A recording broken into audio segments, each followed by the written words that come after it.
Lincoln, the crowd on the third floor of West Stadium hushed at 2:02 p.m. Troy Dannen had arrived. A who's who of familiar faces sat waiting to hear from the new Nebraska athletic director Tuesday. Recognizable coaches like football's Matt Rule and basketball's Fred Hoiberg and Amy Williams settled in. Former linebacker Nick Henrich wore a suit for the occasion. Matt Davison, president of News Main Name Image Likeness Collective, was on hand. In the front row to stage left was Governor Jim Pillen, a few spots away from interim AD Dennis LeBlanc. Other athletic department staffers and supporters packed into the same space that also once hosted welcomes for former athletic directors Bill Moos and Trev Alberts and coaches Mike Riley and Scott Frost. So began a whirlwind afternoon for Dannen that really started nearly a week earlier when he signed an electronic agreement at 3:51 a.m. to become Nebraska's next department leader. He spoke on the past. He wants to meet with former football coach Tom Osborne this week to learn what long made the Huskers a college football standard.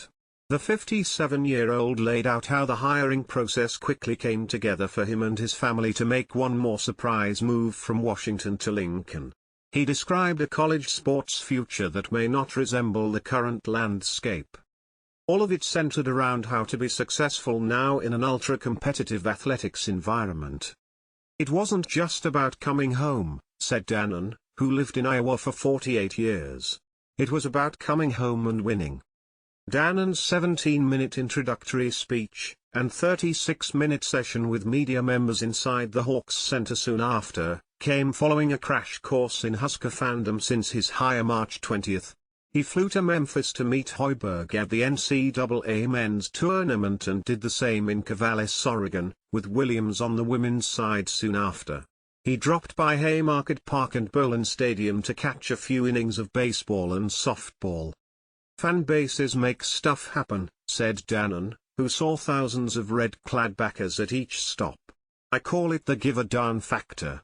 The give-a-darn factor has to be high, and sometimes that means people get out of shape pretty quick when things don't go their way. So be it. It sure beats them not caring. Dannen met passion and interest again Tuesday. Former Nebraska football players Joe Buda and Mike Barron, senior offensive linemen in 1969 and 1972, respectively, and now leaders of the Husker Football Letterman's Association, asked Dannen during his media session what he thought of groups like theirs. His answer was quick: don't forget who made the place what it is. Administrators and current Huskers, until they graduate, rent. The players playing today don't own the program, Dannen replied. You do. Dannen spoke on the upcoming expanded 12-team college football playoff. He loves it, and his relationship with Rule, which goes back to when Rule was at Temple.